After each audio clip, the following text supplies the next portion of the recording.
Pemuda berlari kencang mengenakan jas. Dia akan menghadiri pernikahan guru terkasih. Agar tidak melewatkan waktu keberuntungan, dia dengan cemas melihat navigasi. Akhirnya dia tiba di lokasi pada detik terakhir. Mobil pernikahan di depan dan tamu yang berkumpul menandakan bahwa upacara akan segera dimulai. Namun pengantin pria tiba-tiba mengumumkan di depan umum. Dia tidak bisa menikahi pengantin wanita di depannya. Ternyata dia sudah memiliki cinta sejatinya. Setelah mengatakannya, dia pun menggenggam tangan seorang wanita berbaju putih lainnya. Lalu pergi begitu saja, meninggalkan pengantin wanita dan tamu yang terkejut. Lokasi langsung menjadi kacau. Ibu pengantin pria menyalahkan pengantin wanita atas perilakunya yang tidak pantas. Orang tua dari kedua belah pihak langsung terlibat pertengkaran. Dalam kekacauan itu, rangkaian bunga pengantin wanita jatuh ke tanah. Tidak ada yang peduli. Pengantin wanita berdiri sendirian di sana. Dengan putus asa mengeluh tentang dunia orang kaya. Tidak ada perasaan yang tulus. Adegan ini melukai hati pemuda. Dia teringat masa-masa sekolah. Betapa lembutnya guru membantunya dengan pelajaran. Dan bagaimana dia tetap berdiri di sisinya saat dia menghadapi kesulitan. Teguh berdiri di sisinya. Membantu menyelesaikan masalah hidupnya. Seumur hidup mengejar. Melihat pengantin wanita yang terasing dan tidak berdaya di atas panggung. Pemuda itu bertekad. Hari ini dia tidak boleh kalah. Dia mengambil rangkaian bunga pengantin yang terjatuh. Langsung menuju pengantin wanita. Berlutut di satu lutut. Mengeluarkan cincin. Dia ingin menjadi pengantin pria hari ini. Di tengah tatapan terkejut dari semua orang, pengantin wanita mengulurkan tangannya. Pemuda itu mengenakan cincin di jarinya. Kedua orang tua sangat marah. Wanita berbaju biru bahkan melontarkan makian. Situasi kembali tidak terkendali. Pemuda itu mengambil kesempatan.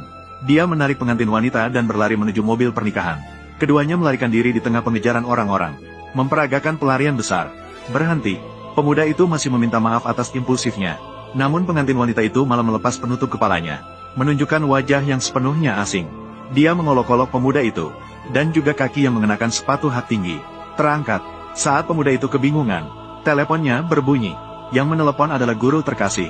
Di ujung telepon, guru bertanya padanya, kenapa pernikahan sudah selesai tapi dia belum datang?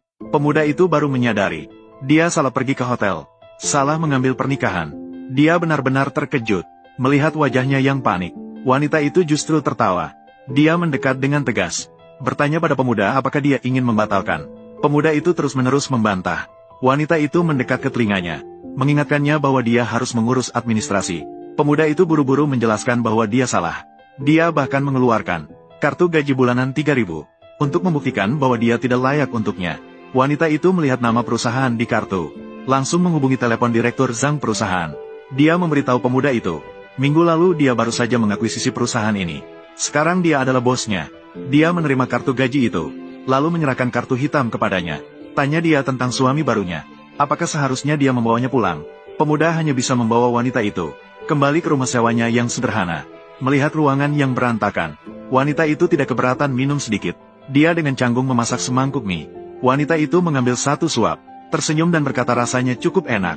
Kemudian wanita itu bertanya kepada pemuda, apakah malam pernikahan harus membuatnya tidur di sofa? Dia meminta pemuda itu membantunya melepas gaun pengantin. Pemuda ragu dan tidak berani mendekat. Wanita itu langsung mendorongnya ke tempat tidur. Terkejut, dia segera bangkit, mengatakan bahwa dia akan tidur di sofa. Wanita itu tidak memaksanya, hanya meminta dia untuk izin besok melihat rumah pernikahan. Pemuda itu mengelak dengan alasan ada reuni teman sekelas. Wanita itu meminta dia untuk kembali lebih awal. Melihat sosok pemuda yang melarikan diri, wanita itu tersenyum. Keesokan paginya, wanita itu terbangun dan mendapati tidak ada orang di sampingnya. Merasa sedikit kecewa, tapi ketika melihat sarapan yang sudah disiapkan di meja, dan catatan hangat, dia tidak bisa menahan tawa.